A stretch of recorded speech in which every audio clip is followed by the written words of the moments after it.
ఇవాల్టి వార్తలు వాస్తవాల్లో మనతో ఉన్నారు రాజకీయ విశ్లేషకులు గోసుల శ్రీనివాస్ యాదవ్ గారు. గుడ్ మార్నింగ్ అండి, వెల్కమ్ టు వార్తలు వాస్తవాలు. మనం ప్రధానంగా ఒక వార్త చూస్తున్నాం, రుణమాఫీపై తూచ్. పార్లమెంట్ ఎన్నికల తర్వాత రుణమాఫీ లేదు అనేది ఇక ప్రభుత్వం నుంచి ఒక ప్రకటన వచ్చే అవకాశం ఉందనేది ఈ వార్తగా కనిపిస్తుంది. దీనికి కారణం అనుమానాలు రేకెత్తించేలా మంత్రి జూపల్లి కృష్ణారావు చేసినటువంటి వ్యాఖ్యల్ని మనం చూడొచ్చు.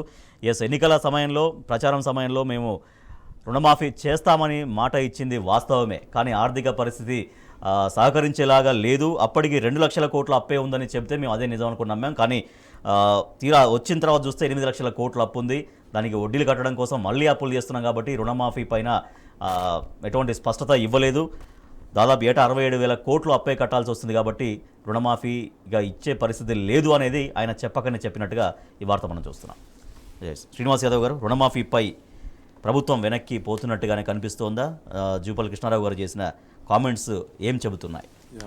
అంటే స్పష్టంగా కాంగ్రెస్ పార్టీ ఆ రోజు, అంటే ఈరోజు అధికారంలో మేము లేము, అప్పుడు 6 లక్షల కోట్లు 4 లక్షల కోట్లు అనేది ఏదైతే బాధ్యత రహితంగా మాట్లాడుతున్నారు. ఎందుకంటే వాళ్ళు మొదలు ఏం చెప్పాల్సింది ఏంటంటే అమలు కానీ హామీలు ఇచ్చి వాళ్ళు అధికారంలోకి వచ్చిన తర్వాత ఆ హామీలను నెరవేర్చడానికి వాళ్ళు చాలా కష్టపడాల్సిన పరిస్థితి ఏర్పడుతుంది. ఈరోజు బట్టి గారు కావచ్చు, మిగతా నాయకులు కావచ్చు, శ్రీధర్ బాబు కావచ్చు, ఉత్తమ్ కుమార్ రెడ్డి కావచ్చు, గత ప్రభుత్వంలో ఉన్నారు. వాళ్ళు ఉన్నప్పుడు వాళ్ళు ఎంత బడ్జెట్ ఎలకేషన్ అవుతుంది, ఎంత బడ్జెట్ ఉంది, ఎంత అప్పులకు పోతున్నామో, ఎంత ఇన్కమింగ్ ఉంది, ఎంత అవుట్ గోయింగ్ అనేది స్పష్టంగా తెలిసినాక కూడా ఈరోజు మాకు 2 లక్షల కోట్లే ఉందని ఈ మేనిఫెస్టో తయారు చేసేటప్పుడు శ్రీధర్ బాబు లేడా? ఈ మేనిఫెస్టో తయారు చేసేటప్పుడు బట్టి విక్రమార్క డిప్యూటీ సీఎం గారు లేరా? వీళ్ళందరూ ఉన్నారు. వాళ్ళందరూ అసెంబ్లీలో ఉన్నారు. స్పష్టంగా అసెంబ్లీలో ఉన్నప్పుడే కదా ఈ బడ్జెట్ మీద చర్చ జరిగి అప్పులకు కావాల్సిన పోయింది. కాబట్టి ఈరోజు ఏంటంటే వాళ్ళు అమలుగానే హామీలు ఇచ్చి అధికారంలోకి వచ్చి ఇప్పుడు ఏదో మేము మామూలుగా మేము ఇయ్యలేకపోతున్నామని ఎలక్షన్ కోడ్ వచ్చిందని చెప్పుకోవడం అనేది చాలా విషయం. ఎందుకంటే రైతులు, మీరు ఆ రోజు ముఖ్యమంత్రి స్థానంలో నేనే ముఖ్యమంత్రిని, నేను రాగానే 2 లక్షల రూపాయలు మీకు మాఫీ చేస్తా అన్న రేవంత్ రెడ్డి ఈరోజు ముఖ్యమంత్రి స్థానంలో కూర్చొని అలా మాట్లాడడం ఎంతవరకు సమంజసము? అదేవిధంగా రైతులకు హామీలు ఇచ్చింది కదా, మేము కౌలు రైతులు మీరు పట్టించుకోలేదు, మీ బీఆర్ఎస్ ప్రభుత్వం పట్టించుకోలేదు, మేము పట్టించుకుంటున్నాం, మమ్మల్ని గౌరవించండి, మాకు ఓట్లు వేయండి స్పష్టంగా మాట్లాడినారు. ఈరోజు అదే కౌలు రైతులకు ఇవ్వమంటే ఏమి ఇవ్వట్లేదు, 15,000 ఎకరానికి ఇస్తా అన్నారు. నేనేమంటున్నంటే ప్రజలకు మీరు ఇచ్చిన హామీలు ఇచ్చే ముందు మీరు గతంలో కొత్తగా పుట్టిన పార్టీ కాదు కదా, మీరు అసెంబ్లీలో ఉన్నారు కదా. ఈ అసెంబ్లీలో ఏం చర్చ జరిగిందో బడ్జెట్ సెషన్లో గత 10 ఏళ్ళు బీఆర్ఎస్ ప్రభుత్వం ఉన్నప్పుడు మీరు కూడా పాత్రదారులు కదా, ఆ చర్చలో హౌస్లో ఉన్నారు కదా. Everything is recorded. Me assembly ఎమ్మెల్యేలు అందరూ ఎంత అప్పు తెస్తుంది, ఎంత అప్పు పోతుంది, ఎంత కట్టాలి అనేది మీ అందరికీ తెలిసినప్పుడు ఆ పేపర్ మీరు ముందు పెట్టుకున్నప్పుడు మీరు ఎలక్షన్లో హామీలు ఎలా ఇవ్వగలిగారు? 2 లక్షల కోట్లే అంటే 2 లక్షల కోట్లే అది వచ్చి చూస్తే 8 లక్షల కోట్లు ఉంది. ఇప్పుడు ఎట్లా అమలు చేయాలి అనేది అన్న ఒక 2 లక్షల కోట్ల అప్పు ఉందంటే వీళ్ళు కొత్త పార్టీ పుట్టింది. అప్పటి వరకు ఇప్పుడున్న శాసనసభ్యులు ఎవరు కూడా అసెంబ్లీలో లేరు, ఎవరు కూడా కనీసం లేరు. అయినా కూడా ఒక పార్టీ పెట్టి బాధ్యత చేసినప్పుడు అది వీళ్ళు అసెంబ్లీలో ఉన్నారు, మాజీ మంత్రులు ఉన్నారు, డిప్యూటీ సీఎం అయిన బట్టి విక్రమార్క హౌస్లో ఉన్నాడు. బడ్జెట్ మీద సెషన్ జరుగుతుంది, ఆ బడ్జెట్ ఎలికేషన్ ఎంత జరుగుతుంది, ఇన్కమింగ్ ఎంత పోతుంది, అవుట్ గోయింగ్ ఎంత మొత్తం తెలుసు. తెలిసినాక ఈరోజు ఇట్లా అబద్ధాలు మాట్లాడితే తెలంగాణ ప్రజలు ఊరుకోరు. తర్వాత ఈరోజు చాలా కష్టకాలంలో ఉన్నారు రైతులు. బ్యాంకులు నిన్నగాక మొన్న చాలా వీడియోలలో బ్యాంకర్స్ వెళ్ళి మీరు రేవంత్ రెడ్డి మాకు సంబంధం లేదు, రేవంత్ రెడ్డి చెప్తే మీరు రేవంత్ రెడ్డి దగ్గరికి పోరని రైతులను చాలా ఇబ్బంది పెడుతున్నారు. అంటే నేనేమంటున్నా, వాళ్ళకు హామీ ఇవ్వాల్సిన బాధ్యత ఈ ప్రభుత్వం పైన ఉంది, వాళ్ళకు అండగా నిలవాల్సిన బాధ్యత ప్రభుత్వం పైన లేని పక్షంలో ఇప్పుడు ఈరోజు జూపల్లి గారు మాట్లాడుతున్నారు. ఏమని మాట్లాడుతున్నారంటే ఆయన ఎలక్షన్ కోడ్ కాబట్టి ఏదో 4 ఓట్లు వేయించుకోవాలనుకుంటారు. మీరు ఓట్లు వేయించుకున్నా తెలంగాణ ప్రజలు మిమ్మల్ని ఊళ్ళలో తిరగనియరు. రేపు పొద్దున మీరు అనుకుంటున్నారు అసెంబ్లీ అయిపోయింది, మేము ప్రభుత్వం ఫామ్ చేసినాం, రేపు పార్లమెంట్లో మాకు 2-3 వస్తాయి, మేము దేశంలోకి వెళ్ళిపోతాం. మిమ్మల్ని రాజకీయ నాయకులను తెలంగాణ ప్రజలు ఊళ్ళలో తిరగనియని పరిస్థితి రేపు ఏర్పడుతుంది. ప్రస్తుతం మనతో బీఆర్ఎస్ పార్టీ ముఖ్య నాయకులు పల్లె రవికుమార్ గౌడ్ గారు జాయిన్. గుడ్ మార్నింగ్ అండి. రవికుమార్ గౌడ్ గారు, రుణమాఫీ పైన ప్రభుత్వం వెనక్కి వెళ్తున్నట్టుగా మనకు కనిపిస్తుంది. దానికి నిన్న గాంధీ భవన్లో మీడియా సమావేశంలో మంత్రి జూపల్లి కృష్ణారావు గారి కామెంట్స్.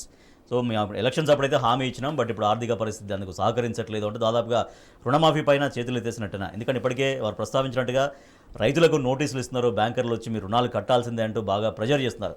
దానికి తోడు అఫ్కోర్స్ అదే దాడులు చేస్తున్నారు. దానికి వాళ్ళ మంత్రి ప్రకటన అనేది ఎట్లా తోడైంది? రైతుల రుణమాఫీ లేనట్టేనా అనే ప్రశ్నలు ఉత్పన్నమవుతున్నాయి.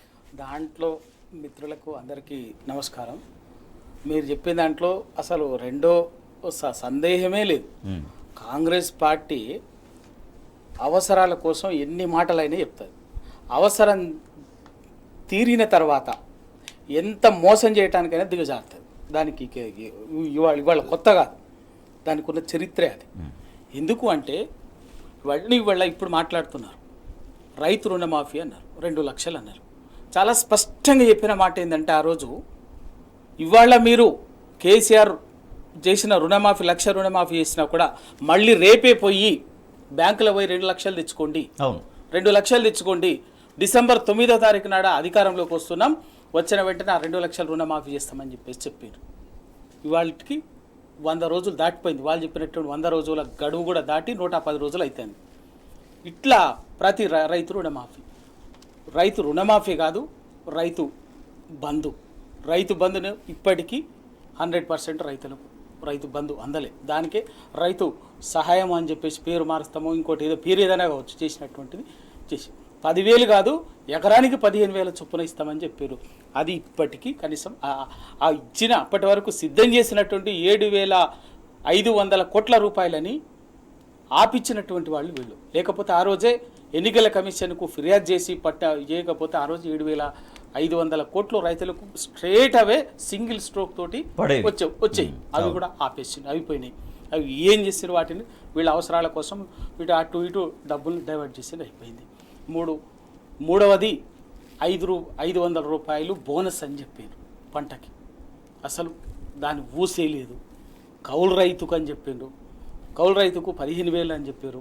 ఇంకా ఇట్లా మొత్తం చెప్పుకుంటా పోతే రైతులకు ఏది చేయలేదు, చేసేటటువంటి ఉద్దేశం కూడా వాళ్ళకు లేదు.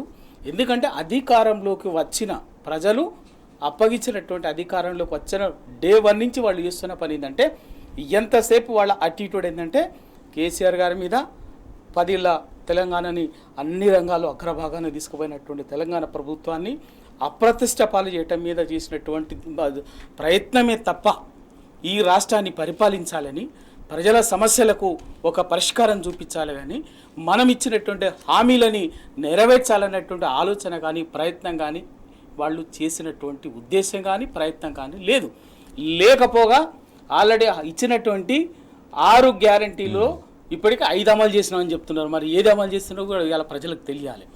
ఎందుకు అంటే ఇవాళ వాళ్ళు చెప్పినటువంటి రుణమాఫీ రైతు డిక్లరేషన్లో రాహుల్ గాంధీ గారు చాలా గొప్పగా వరంగల్లో పెద్ద పబ్లిక్ మీటింగ్ పెట్టి రైతు డిక్లరేషన్ ఇచ్చిండు. ఆ రైతు డిక్లరేషన్లోనే ఈ 2 లక్షల రుణమాఫీ ఉన్నది, ఈ దీనికి సంబంధించిన రైతు సాయం ఉన్నది, రైతు బంధు ఉన్నది, మిగతా బోనస్ ఇవన్నీ ఉన్నది. ఈ 3 ఏది కాలే, మరి రైతులకు ఏం చేస్తుండో చెప్పాలి.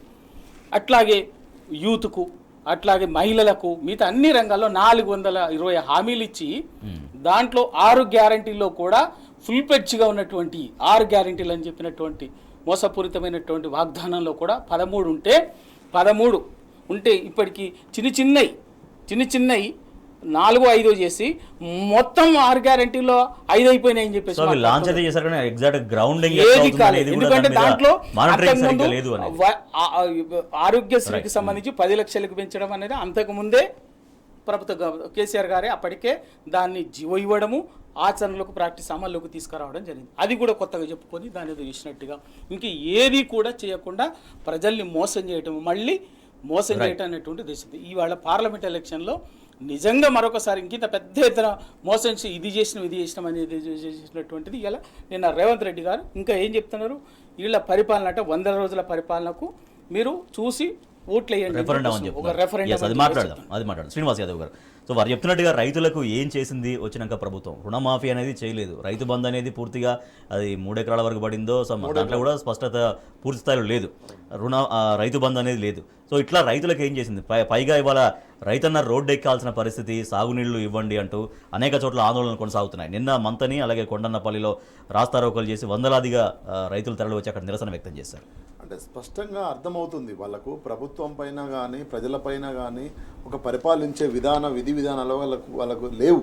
సో కాబట్టి ఏమైనా ఎలక్షన్లో మేము 4 ఓట్లు సంపాదించుకోవాలి, సీట్లు గెలవాలనే ఒక ఆలోచనతోనే వాళ్ళ పరిపాలన జరుగుతుంది తప్ప, ఇప్పుడు గత ప్రభుత్వం చేసిన వాటి మీదని ఇదనే వాళ్ళ ఫోకస్ అంతా పెడుతున్నారు తప్ప ప్రజల పరిపాలన ఏం చేయాలి, చర్చ ఈరోజు ఏం జరుగుతుంది? సమస్య జరగాలి. కానీ ఇప్పుడు 6 గ్యారంటీలు అన్నారు మీరు. 6 గ్యారంటీలు రిబ్బన్లు కట్ చేసింది, కానీ మనం మైకు పట్టుకొని పోతే ఏ రైతుకు అందింది, ఏ ప్రజలకు అందింది, ఎక్కడ అందింది, ఎక్కడ కూడా అందలే. నేను ఏమంటున్నా అంటే వాళ్ళు పరిపాలన మీద దృష్టి పెట్టకుండా, ప్రజల మీద దృష్టి పెట్టకుండా, ఈరోజు మొన్నటి దానిక అన్ని చెర్లలో నీళ్ళు నిండినాయి కదా, పోయిన ఎండాకాలం నిండింది కదా, అంతకుముందు ఎండాకాలం మత్తాలు పోసినాయి కదా, మరి ఇప్పుడు ఏం పుట్టింది, ఏమైంది? ఇప్పటికిప్పటికీ చెర్లు ఎండిపోయినాయి, నీళ్ళ పొలాలన్నీ గొర్రెలకు బర్రెలకు మేపడం జరుగుతుంది. తాగునీటి కూడా ఈరోజు హైదరాబాద్లో ట్యాంకర్లు సప్లై అవుతుంది. ఎందుకు జరుగుతుంది ఇదంతా ఎందుకు జరుగుతుందంటే వాళ్ళు ప్రజలపైన కన్సర్న్ లేరు, అదేవిధంగా ప్రజలను ప్రేమించట్లేదు, ప్రజలకు ఏం కావాలన్నా చేయట్లేదు.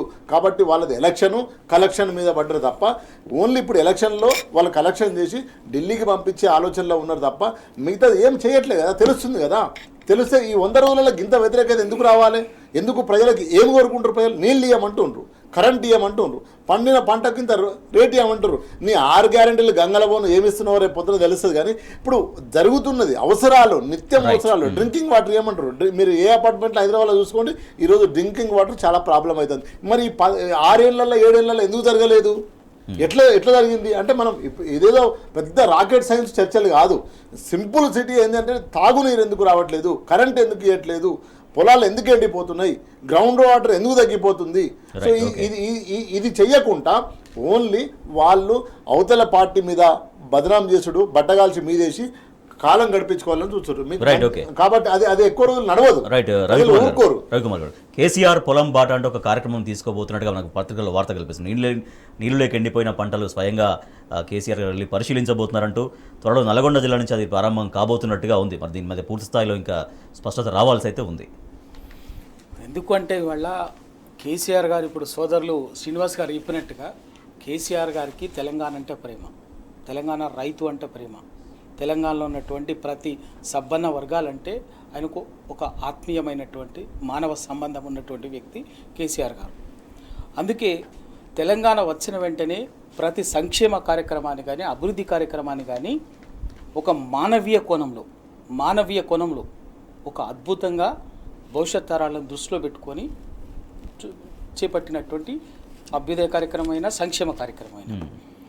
అందుకే గడిచిన 10 ఏళ్లలో వాస్తవంగా 2014లో తెలంగాణ రాష్ట్రం ఏర్పడిన జూన్ 2 నాటికి కేసీఆర్ గారు ముఖ్యమంత్రిగా అధికార పగ్గాలు చేపట్టే నాటికి రాష్ట్రం అస్తవ్యస్తంగా ఉన్నది. సాగునీటి సమస్య కిలోమీటర్ల కొద్దీ పోయి నీళ్ళ కోసం బిందెలకు హైదరాబాద్ లాంటి చోట ట్యాంకర్ల కోసం ప్రతి ఎండాకాలంలో ఈ పాటికల ధర్నాలు ఖాళీ కుండలతో చేసేది ఉండే. రైతాంగం కరెంటు సమస్య ఉండే, ఘోరమైనటువంటి పరిస్థితి ఉండే. ఎంత అట్లాగే ప్రతి విధంగా వ్యవసాయం, సాగునీటి వాటన్నిటి దృష్టిలో పెట్టుకు వచ్చిన వెంటనే అంత అస్తవ్యస్తంగా ఉన్నటువంటి రాష్ట్రాన్ని వచ్చిన వెంటనే పరిపాలన మీద మొత్తం దృష్టి పెట్టి ఏం చేయాలన్నది చేసి వాళ్ళ 10 ఏళ్లలో ఏ సమస్య లేకుండా తాగునీటి సమస్యకు పరిష్కారం చూపించిండు మిషన్ భగీరథ ద్వారా. అట్లాగే రైతాంగానికి ప్రతి కృష్ణా, గోదావరి రెండింటికి అనుసంధానంగా ఉన్నటువంటి ఉపనదుల వాటన్నిటి ప్రతి నీటి చుక్కను వినియోగించే విధంగా వ్యవసాయానికి చేయవలసినటువంటి కార్యక్రమాలు చేపట్టిండు. పవర్ ప్రాజెక్ట్స్ ఆ రోజు 7,000 ఉన్నటువంటి దాన్ని ఇవాళ 19,000 మెగావాట్ల ఉత్పత్తి సామర్థ్యాన్ని తీసుకొచ్చిండు. ఇట్లా ప్రతిదీ చేసుకుంటూ మిషన్ కాకతీయ ద్వారా చెరువులు ఇవన్నీ చేసుకుంటూ వచ్చింది. కాబట్టి 9.5 ఏళ్లలో ప్రజల్లో ఎటువంటి కష్టం కానీ, రోడ్డెక్కి ఇబ్బంది పడుతున్నటువంటిది లేకుండా హాయిగా మొత్తం మీద అయితే మంచిగా దుఃఖం తీరింది అనేటటువంటి స్థితిలోకి తెలంగాణ ప్రజలు వచ్చింది. ఇవాళ అధికారం మార్పిడి జరిగినటువంటి 100 రోజుల్లోనే మళ్ళీ ఇదే రైతాంగం రోడ్డు మీదకి ఎక్కే పరిస్థితి తీసుకొచ్చారు వీళ్ళు. ఇదే కూలీలు, ఇదే ప్రతి సబ్బన వర్గాలు ఇంకా స్టార్ట్ అయింది ఇప్పుడు. ఎందుకంటే రైతాంగం వల్ల రోడ్డుకి ఎక్కుందంటే రైతులు అంత ఈజీగా ఎన్నడూ కూడా రోడ్డు మీదకి రారు. వాళ్ళ ఎటు పోయి చూసినా కూడా పంటలు ఎండిపోయి ఉన్నాయి. ఎందుకు ఎండిపోయింది అన్నదానికి ఎవరి దగ్గర సమాధానం లేదు. నిజంగా కూడా ఎందుకు అన్నదానికి సమస్య లేదు.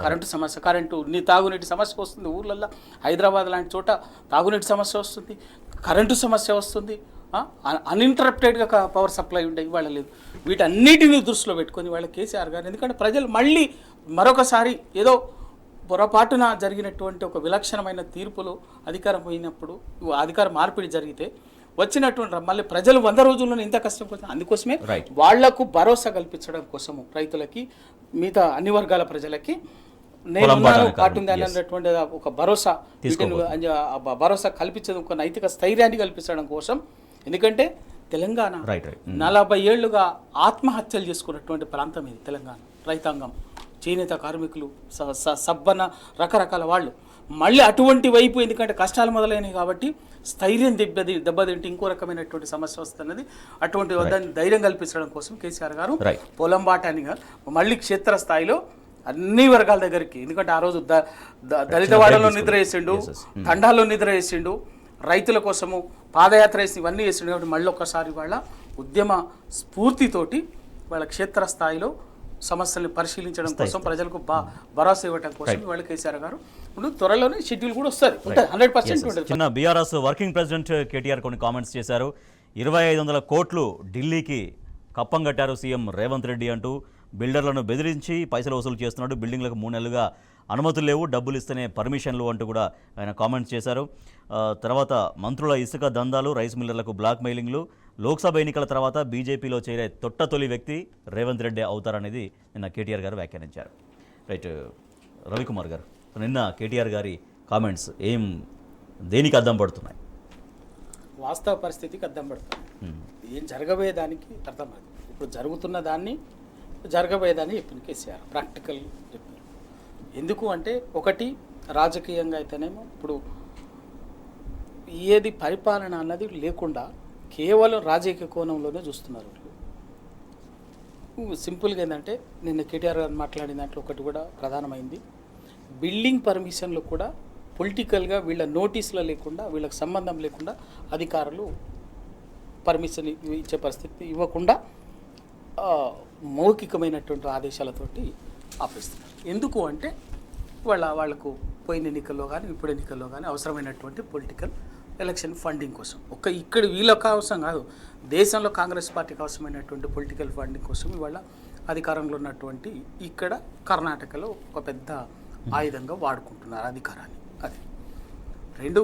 ఎందుకు అంటే, ఆయన రేవంత్ రెడ్డి గారు రేపు రాజకీయంగా అందరికంటే ముందు బీజేపీలో చేరే వ్యక్తి అని చెప్పేసి వాళ్ళ నిన్న పొలిటికల్గా మేజర్ చేసినటువంటి అంశం. ఎస్, ఎందుకంటే దాన్ని చాలా స్పష్టంగా ఆయనే రేవంత్ రెడ్డి గారే విజబుల్గా అందరికీ దొరికిపోయింది. ఎందుకు అంటే, మోడీ గారు పర్యటన వచ్చినప్పుడు ప్రధానమంత్రిగా ఆయనను ఆహ్వానించడాన్ని ఎవ్వరు తప్పుపట్టలేదు. అదేదో వక్రీకరించి ఏదో ప్రధాని వస్తే కలవటాన్ని ఆహ్వానించడాన్ని తప్పుపడతారా అని చెప్పేసి ఏదో చెప్పేదో అటు వక్రీకరించి డైవర్ట్ చేసే ప్రయత్నం చేసేదో చెప్తున్నారు. ఎవ్వరు తప్పుపట్టట్లేదు. ప్రశ్నిస్తున్నది ఏంటంటే, అక్కడ ఎందుకు అంటే, అంతకంటే ముందు రోజు, అంతకంటే వారం 10 రోజుల ముందే రేవంత్ రెడ్డి గారు ఇదే నరేంద్ర మోడీ గురించి మాట్లాడింది ఏంటంటే, గుజరాత్ మోడల్ అన్నటువంటిది మాట్లాడింది ఏంటంటే, గుజరాత్ మోడలు ఈ దేశానికి ఇంట్లో పడుకున్నటువంటి వాళ్ళని బయటకు గుంజుకొచ్చి కాల్చి చంపడమా గుజరాత్ మోడల్ అంటే? పక్క రాష్ట్రాలకు వచ్చేటటువంటి పెట్టుబడులను బెదిరించి గుజరాత్ తీసుకుపోవడమా? ఇంకా ఉద్యోగాలు ఇవ్వకుండా ఇంకా చంపడమా? రైతు వ్యవసాయ చట్టాలంటే ఇదే వాళ్ళని రైతుల్ని ఢిల్లీలో కొట్టి చంపడమా అని చెప్పేసి మాట్లాడినటువంటి గుజరాత్ మోడల్ని అదే రాష్ట్రానికి వచ్చినప్పుడు, ఇక్కడ ఆంధ్రప్రదేశ్ పర్యటనకు వచ్చి, మన తెలంగాణ పర్యటనకు వచ్చినప్పుడు బహిరంగ వేదిక మీద మాట్లాడింది ఏంటంటే, నాకు గుజరాత్ మోడల్లో తెలంగాణని అభివృద్ధి చేసుకునేందుకు మీరు సహకరించాలి అని చెప్పేసి, తూ బడే బాయ్ మై చోటీ బాయ్ అన్నాడు. అంటే దాని అర్థమైంది, ఒక పక్కనేమో ఏఐసీ అధిష్టానమేమో రాహుల్ గాంధీ గారు పార్టీ ఇప్పటికేందంటే, ఈ నరేంద్ర మోడీ అనేటటువంటి వ్యక్తిత్వాన్ని, నరేంద్ర మోడీని రాజకీయంగా తప్పుపట్టడానికి వాడే అంశమే, కాన్సెప్టే గుజరాత్లో చేసినటువంటి అరాచకం అని చెప్పేసి మాట్లాడతారు. మరి ఇక్కడ ఆయన పార్టీ, ఆ పార్టీ ముఖ్యమంత్రి రేవంత్ రెడ్డికి ఏమో స్వయంగా గుజరాత్ మోడల్ అని చెప్పేసి, అంటే దాని అర్థమైంది, అప్పటి వరకు రాజకీయంగా భిన్నమైనటువంటి వైఖరి తీసుకొని వాళ్ళ వ్యవహరిస్తున్నటువంటి తీరు వాళ్ళ. అందుకే ఎందుకంటే పరిణామాలు కూడా ఈయన చేస్తున్నటువంటి వ్యవహార శైలి ఉన్నటువంటిది, సంబంధాలు జరుగుతున్నటువంటి నేర్పుతున్నటువంటి వ్యవహారం కూడా ఏంటంటే, కాంగ్రెస్ పార్టీ విధానానికి విరుద్ధంగా ఉన్నది కాబట్టి, ఇక్కడ జరుగుతున్నది కాబట్టి, ఇక్కడ పరిణామాలని తాను కాపాడుకోవడం కోసం రేపు భవిష్యత్తులో తప్పనిసరిగా ఈయన ఆ బీజేపీ కనుసన్నల్లో పనిచేస్తాడని చెప్పేసి చెప్పడంలోనే అదే ఈయన ఒక ఏకనాథ్ షిండే అవుతాడని, లేకపోతే ఆ పార్టీలు చేస్తారని చెప్పేసి ఉద్దేశం అది జరగబోతుంది. రైట్. శ్రీనివాస్ యాదవ్ నిన్న కేటీఆర్ గారు చేసినటువంటి కామెంట్స్కి లోక్సభ ఎన్నికల తర్వాత బీజేపీలో చేరే తొట్టతొల వ్యక్తి రేవంత్ రెడ్డి అనే దానికి కొన్ని కామెంట్స్ అని చెప్పారు. మోడీ చౌకీదార్ చోర్ అని రాహుల్ గాంధీ అంటాడు, కానీ అదే మోడీని బడే బాయ్ అని రేవంత్ రెడ్డి అంటాడు. ఆదాని ఫ్రాడ్ అని మంచుడు కాదని రాహుల్ గాంధీ అంటాడు. ఆదాని ఫ్రెండ్ అని మంచుడని రేవంత్ రెడ్డి అంటాడు.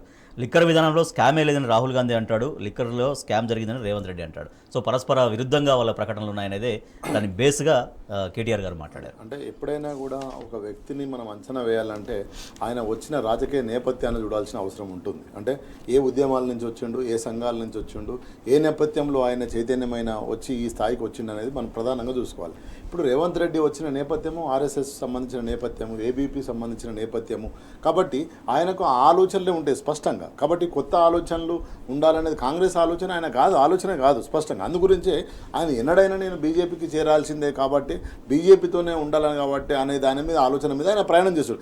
ఆ ప్రయాణం చేసిన కాంగ్రెస్ అధిష్టానం అందుగురించే ఆయన ఎప్పుడు పోయినా ఆయన ఒక్కరిని పంపకుంటే ఎవరినొకరిని బట్టి విక్రమార్కనో, శ్రీధర్ బాబునో, ఉత్తమ్ కుమార్ రెడ్డినో పంపిస్తుండ్రు. ఎందుకు పంపిస్తున్నారు? వీళ్ళ నేపథ్యము చైతన్యం అంతా కాంగ్రెస్ పుట్టుక, ఈయన నేపథ్యము చైతన్యం అంతా పుట్టుక మొత్తము బీజేపీ మూలాలున్న సంఘాల పుట్టుక. కాబట్టి ఆ నేపథ్యం నుంచే ఈరోజు నిన్న మాట్లాడడానికి ఆయన అట్లనే యాటిట్యూడ్ చేస్తుండు. అదేవిధంగా ఆయన ఇప్పుడు డబ్బులు వసూలు చేసే పనిలో ఉన్నారని అన్నారు. అది స్పష్టం. గతంలో 1500 కోట్లు ఇస్తా అన్నారు, అది ఒప్పుకున్నారు, అది అందరూ బయట ప్రచారం అయింది. ఈరోజు 2500 కోట్ల పోయింది. ఎందుకు పోయింది? ఈ కాంగ్రెస్ అకౌంట్స్ ఏవైతున్నాయో ఆ అకౌంట్స్ అన్ని ఈరోజు బీజేపీ పార్టీ సీజ్ చేసింది. వాళ్ళకి ఫండింగ్ కావాలి, కరపత్రాలు కావాలి, పోస్టర్లు కావాలి, వ్యవహారాలు కావాలి, ఎలక్షన్లకు కొట్లాడాలంటే వాళ్ళకి డబ్బులు వచ్చే 2 రాష్ట్రాలు, ఒకటి కర్ణాటక, ఒకటి తెలంగాణ. కాబట్టి నీ 15 కోట్ల నుంచి 2500 కోట్లకు నీ బడ్జెట్ పెంచినావు, నువ్వు పంపాలన్నారు. ఇప్పుడు శిస్తు కడుతున్నాం మనం, వెనకట అనుకునేది కదా.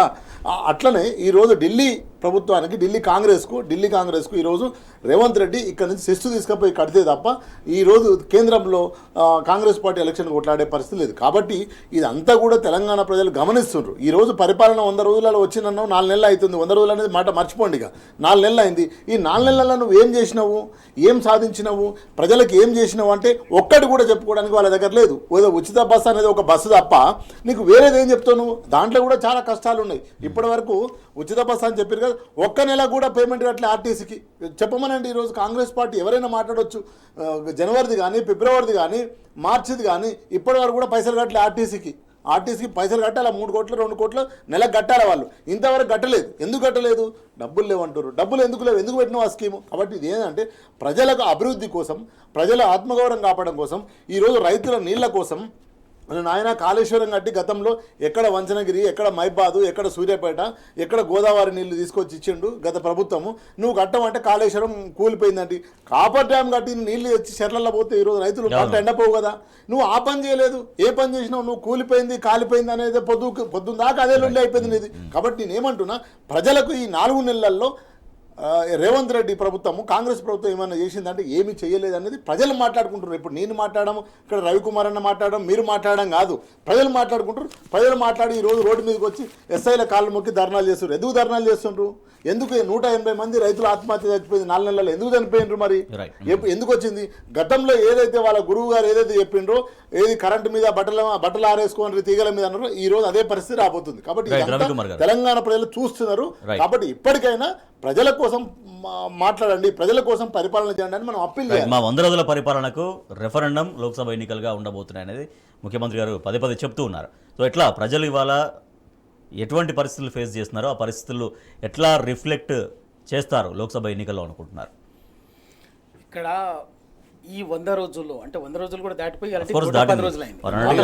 4 months. ఇంకొక 4 రోజులు అయితే, ఇంకో 10 రోజులు అయితే, ఇంకో వారం అయితే 4 months. ఇక్కడ ఈ 100 రోజుల కాలంలో ఎందుకంటే ఒకటి ప్రజలు కూడా వీళ్ళు ఏం చేస్తున్నారు అర్థమైపోయింది. ఇప్పుడు వాళ్ళని కాదనాల్సింది ప్రజలు ఆలోచించాలి. ప్రజలు కూడా విజ్ఞతతోటి ఆలోచించాలి, రాజకీయాల కోసం కాదు.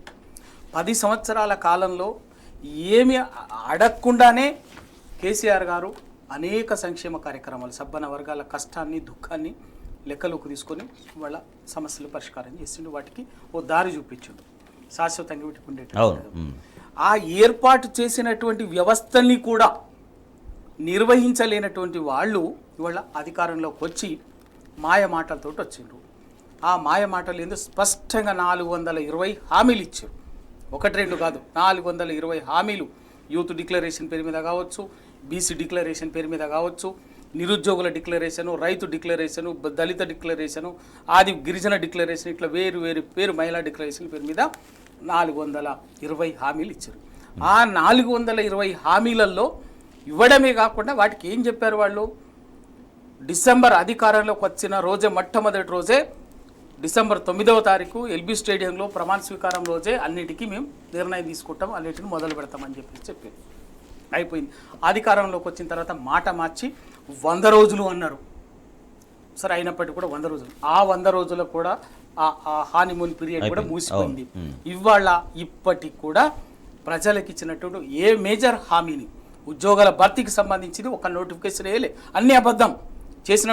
30 రోజులలో 3 నెలల్లో 30,000 ఉద్యోగాలు అని చెప్పేసి ప్రతి ఉద్యోగం ఇవాళ భర్తీ చేసినటువంటి ప్రతి ఉద్యోగం అంతకుముందే కేసీఆర్ ప్రభుత్వంలో నోటిఫికేషన్లు వేసింది. దాదాపు ప్రాసెస్ మొత్తం కంప్లీట్ అయి ఉంది. 70-80% ప్రాసెస్ కంప్లీట్ అయినటువంటి ఉద్యోగాలు. నువ్వు చేసిన పనుల్లో ఒక్కటి ఏంటంటే గ్రూప్ 1 నోటిఫికేషన్ వేస్తే వాటిని రద్దు చేసి ఒక్క 60 ఉద్యోగాలు కలిపి, అంతకుముందు 504 ఉద్యోగాలు ఉంటే ఇప్పుడు వాటిని ఆ నోటిఫికేషన్ రద్దు చేసి 567-68 చేసింది. కొత్త నోటిఫికేషన్ అని చెప్పాను. టీచర్ రిక్రూట్మెంటు, అంతకుముందు 6,000 ఉద్యోగాలు, సుమారు 6,000 ఉద్యోగాలు నోటిఫికేషన్ ఇస్తే వాటిని రద్దు చేసి మళ్ళీ కొత్త నోటిఫికేషన్ అని 10,000 ఉద్యోగాలు 11,000కు వేసింది తప్ప ఒక్కటి కూడా అని అంతకుముందు చేసినాయి ఏ ఉద్యోగం చేయలేదు. ఉద్యోగులకు, రైతులకు రుణమాఫీ చేయలేదు. అందుకే ఇవాళ రెఫరెండం అంటారు కదా, ఇవాళ ప్రజలుగా ఆలోచించాల్సిందంటే నీ సందర్భాన్ని ప్రజలకు విజ్ఞప్తి చేయదలుచుకున్నాం. ప్రజలకు ఆ రోజు పొరపాటున ఏదోనో ఇవాళ మాట ఇచ్చిండ్రు. ఆ మోసపూరిత మాటల్ని 100 రకాలుగా అబద్ధాలు 100 సార్లు పదే చెప్పడం వల్ల మీరు ఏదో నమ్మి ఓటేసిన అధికారం ఇచ్చిన తర్వాత మళ్ళీ అదే మోసపూరితమైనటువంటి మాటలతోటి మళ్ళీ ఒకసారి పార్లమెంట్ ఎన్నికల్ని గట్టెక్కాలని చూస్తున్నారు. నిజంగా మీరు ఇవాళ ఎందుకు కాంగ్రెస్కు మళ్ళీ ఇవాళ రెఫరెండం అని చెప్పేసి చెప్తున్నారు? ఒకవేళ నిజంగా మీరే కనుక ఇవాళ వాళ్ళని అనుకున్నట్టుగానే కాంగ్రెస్ పార్టీకి ఇవాళ పార్లమెంట్లో ఓటేసి గెలిపించినట్లయితే రేపు ఏం చేస్తారు? మేము ఇన్ని తప్పులు చేసినా కూడా ప్రజలు మమ్మల్ని పట్టించుకోలేదు కాబట్టి మేము మా పరిపాలన అద్భుతం అని చెప్పేస్తాం. ఒక చిన్న మీరు ఇవాళ రైతులని 2 లక్షల రుణమాఫీ చేస్తామని రుణమాఫీ చేయకుండా రైతుల గోసబోసుకుంటున్నందుకు ఇవాళ మీరు ఓటేస్తారా ఆలోచించుకోండి. రైతు రుణమాఫీ అయినందుకు, రుణమాఫీతో పాటు రైతు బంధు ఇవ్వకుండా ఇబ్బంది పెడుతున్నందుకు మీరు ఓటేస్తారా ఆలోచించాలి. వాళ్ళ తాగునీటి సమస్య తీసుకొచ్చినందుకు, కరెంటు సమస్య తీసుకొచ్చినందుకు, ప్రతి రంగంలో ఇచ్చిన ఏ ఒక్క హామీని నెరవేర్చకుండా మోసపూరిత మాటలు చెప్తున్నందుకు మళ్ళొక్కసారి ఓటేసి మోసపోతారా ఇవాళ ప్రజలు ఆలోచించుకోవాలి. నేనైతే చెప్పదలుచుకోవాలి. రైట్, పొత్తు కాదన్నందుకే మాపై కత్తి కట్టారు అంటూ నిన్న మాజీ మంత్రి హరీష్ రావు గారు వ్యాఖ్యానించారు.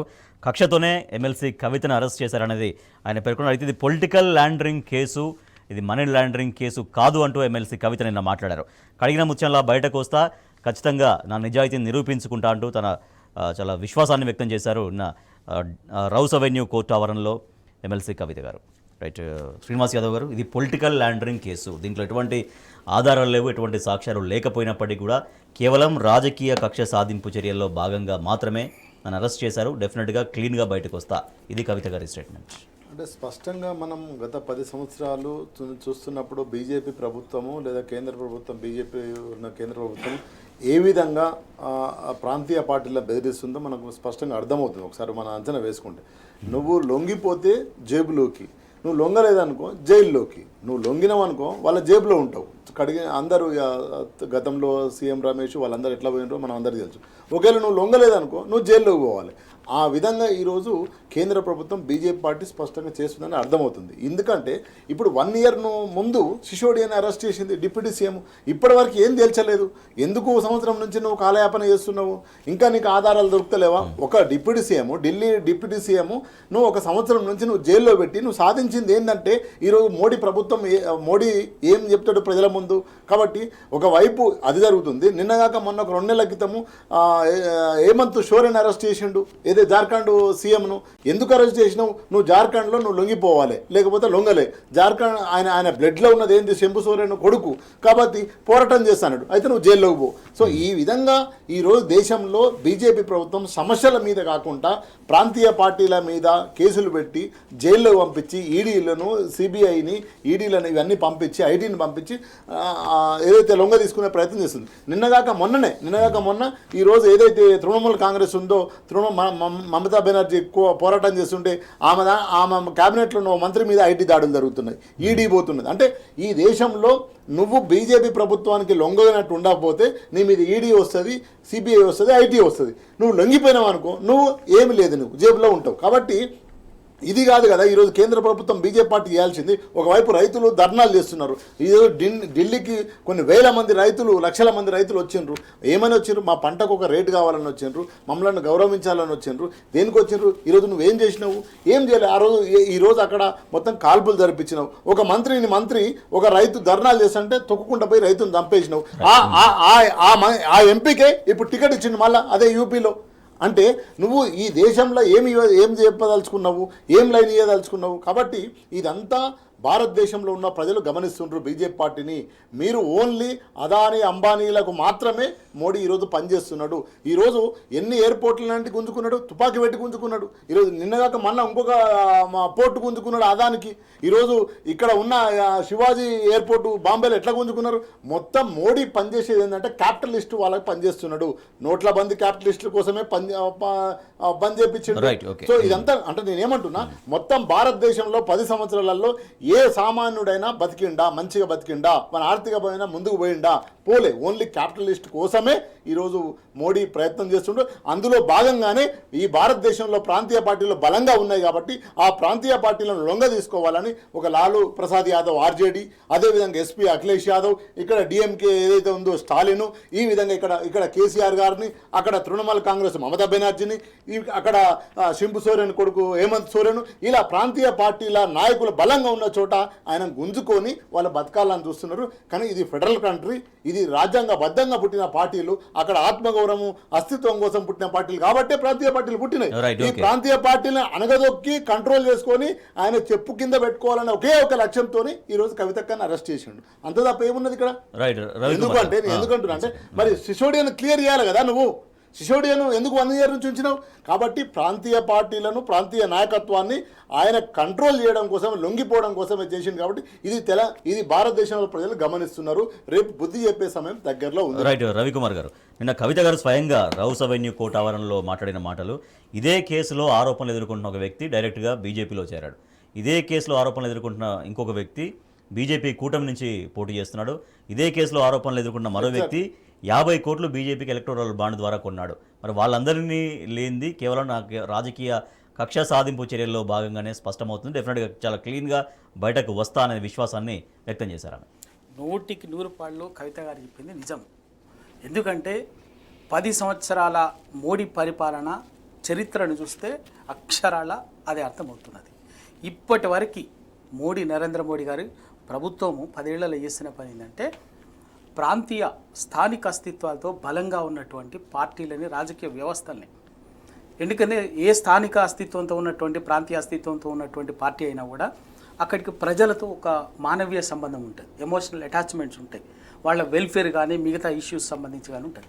ఈ బీజేపీ పార్టీకి వీళ్ళకి ఫిలాసఫికల్నే they are against welfare, they are against the constitutional rights. అందుకే వాళ్ళు అందుకోసమే సింపుల్గా సంక్షేమాన్ని కాలరాయాలన్నా, ప్రజల హక్కుల్ని, ప్రజాస్వామిక హక్కుల్ని, రాజ్యాంగం కల్పించినటువంటి హక్కులు ప్రజలకు లేకుండా చేయాలన్నా కూడా స్థానికంగా బలంగా ఉన్నటువంటి ఎక్కడికక్కడే ప్రాంతీయ అస్తిత్వాలు ఉన్నాయి. ఇవాళ దేశంలో ఒక 2 జాతీయ పార్టీలే కాదు, ప్రాంతీయ అస్తిత్వాలు ఉన్నాయి. ఆ ప్రాంతీయ అస్తిత్వాలని దెబ్బతీస్తే తప్ప ఈ పని చేయలేమన్నటువంటి ఉద్దేశంతో ఇవాళ బీజేపీ నరేంద్ర మోడీ గారు 10 సంవత్సరాలుగా చేస్తున్నటువంటి పార్టీ. సింపుల్ అండి. మనకు ఒకటే బెస్ట్ ఎగ్జాంపుల్ అస్సాం హిమంత్ బిశ్వాస్ శర్మ, ఆయన మీద ఈడీ సిబిఐ 2 కేసులు. ఆయన జరిగిన తర్వాత గత్యంతరం లేక ఏకంగా బీజేపీ పార్టీలో చేరి ఇంకా తనను తాను కాపాడుకోవడం. చేసి జరిగిన పని అనేది మరి నిజంగా ఏమైంది? కేసు పోవడమే కాదు, కేసులు తర్వాత ఈడీ కానీ సిబిఐ కానీ అసలు పని చేయకపోవడమే కాదు, ఏకంగా అస్సాం రాష్ట్రానికి ముఖ్యమంత్రి అయి కూర్చొని ముఖ్యమంత్రిని చేసి పెట్టారు. అంటే ఎక్కడ పోయింది మరి నీ అవినీతి? నీ విచారణ ఎక్కడ పోయింది? నీ ఈడీ ఎక్కడ పోయింది? నీ సిబిఐ ఎక్కడ పోయింది? దేనికోసం విచారణ చేసింది? అట్లానే వందల ఎగ్జాంపుల్స్, ఒక్కటి రెండు కాదు. దేశంలో మన రాష్ట్రంలోకి వచ్చేసరికి ఇక్కడ సుజనా చౌదరి కేసు మనకు బెస్ట్ ఎగ్జాంపుల్. తెలుగు రాష్ట్రాల్లో సీఎం రమేష్ బెస్ట్ ఎగ్జాంపుల్. తర్వాత ఇంకా చిన్న చితిక బోలెడ్ అనే ఎగ్జాంపుల్స్ ఉన్నాయి ఇక్కడ. అందులో భాగంగానే ఇవాళ కేజ్రీవాల్ అనేటువంటి వ్యక్తిని దేశంలో ఇవాళ బీజేపీ పార్టీకి ఒక బలమైన దేశ రాజధానిలో వీళ్ళ పప్పులు ఉడుకుతలేవు కేజ్రీవాల్ ఆమ్ ఆద్మీ పార్టీ ద్వారా.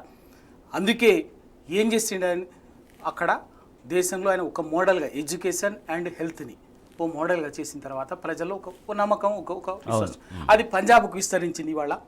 ఆ తర్వాత క్రమంగా రేపు హర్యానాకు, ఇంకో రాష్ట్రానికి విస్తరిస్తే రేపు ప్రత్యామ్నాయంగా బీజేపీకి ఒక బలమైన శక్తిగా ప్రత్యామ్నాయంగా ఎదుగుతున్నటువంటి సందర్భం.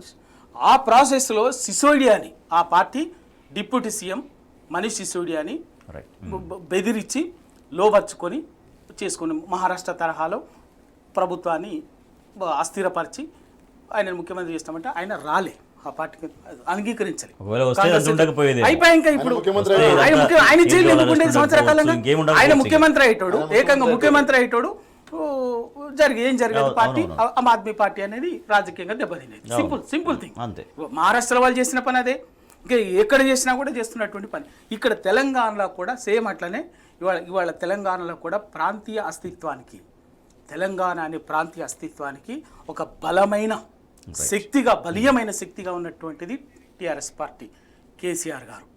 ఈ బలీయమైన శక్తితోటి తెలంగాణ ప్రాంతీయ అస్తిత్వం పునాదిగా ఇవాళ జాతీయ ప్రాంతీయ అస్తిత్వాలకు ఒక పెద్ద నాయకుడిగా, ఒక బలమైన నాయకుడిగా ఇవాళ టీఆర్ఎస్ బీఆర్ఎస్గా కేసీఆర్గా ఎదగబోతున్నారు కాబట్టి, నిలబడుతున్నటువంటి ఒక ఆ ఎజెండా ఎంచుకున్నారు కాబట్టి ఈయనను కూడా దెబ్బతీయటం కోసం